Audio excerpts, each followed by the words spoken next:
Let me tell you the story of Oksana. She's a brilliant psychotherapist who, right now, is unemployed and standing at a massive crossroads. She's just been given this mysterious job offer that could be her salvation, or it could be the single biggest mistake of her entire life. So the offer comes in over the phone. It's from this wealthy, powerful man she has never even met, Yaroslav Borisevich. And right out of the gate, he leads with this term, no negotiation. You will not get a single day off for 3 months. I mean, that's an immediate red flag, right? It's incredibly harsh, super demanding, and you just know it's designed to completely isolate you. But then comes the hook. The reason she's still on the line. This salary he's offering per month is what she used to make in an entire year at her old hospital job. And that's including all the bonuses and overtime. So you have this impossible demand paired with this absolutely unbelievable reward.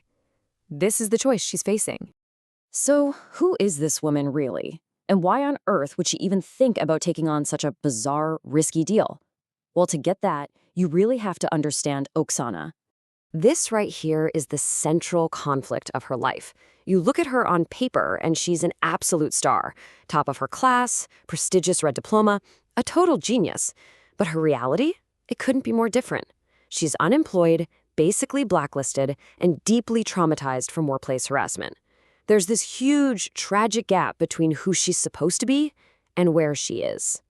And that's the real paradox. She has this incredible academic mind that's just obsessed with figuring out the human psyche. She can analyze the most complex disorders you can think of. And yet, all that brilliance hasn't helped her handle the brutal, predatory behavior that's just completely derailed her career. She can understand the mind, but she can't seem to protect herself from the people attached to them. And her desperation, it isn't just about her job. It's rooted in this long, painful history of trauma and betrayal that has pretty much shaped her entire view of the world. Her past is just this relentless series of awful events. At just 14 years old, her whole world gets shattered when she loses her parents. Then, in university, her first real love turns out to be nothing more than a cruel, humiliating vet. And when she finally gets into the professional world, it somehow gets even worse. At her first job, she gets framed for theft after rejecting her boss. At her second, she's assaulted.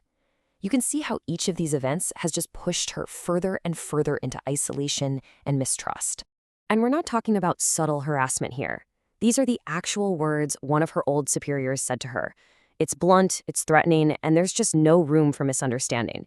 She was constantly being forced into these impossible situations where her entire career was being held hostage. So she isn't just looking for a job, she's looking for an escape. So now she's facing this new, high-stakes opportunity, and Oksana decides she can't just walk in as herself. She has to do something drastic. She decides she needs to build a kind of armor. She approaches this with an almost clinical precision. It's a 3-step process to make herself as invisible as possible. First up, the clothes. Everything is baggy, dark, shapeless. Second, the hair. Her beautiful, wheat-colored hair gets scraped back into the severe, tight bun. And the final touch, the mask. She puts on glasses with plain, non-prescription lenses to obscure her face. She is systematically trying to erase herself. And this gets to the very core of why she's doing all this. In her experience, her natural beauty hasn't been a gift at all. It's felt like a curse. It's only ever attracted the wrong kind of attention and put her in danger. She truly believes that the only way she can be taken seriously, the only way she can work safely, is to become completely unassuming, to make her talent the only thing people can see. So, with her new identity carefully put together, Oksana is picked up by a driver and taken to the job. And she arrives at this massive, beautiful country estate.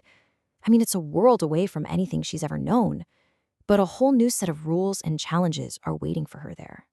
So her patient is Yaroslav's daughter, Kira, and this is not going to be a simple case.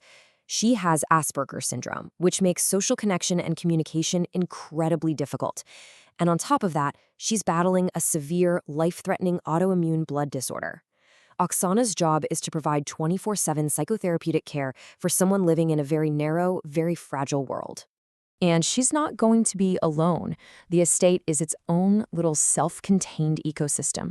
You've got Glosha, the housekeeper who's been there for decades, her son Victor, who's the gardener, Gabriella, the maid, a couple of drivers, and of course the patriarch, Yaroslav Borsovich, watching over everything.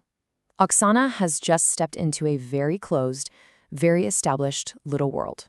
So even after she's accepted the crazy terms, built a disguise, and traveled all the way out to this estate, the job still isn't hers. Yaroslav greets her with these words, making it crystal clear that there is one final test, an interview. And only if she satisfies him will she even be allowed to meet her patient.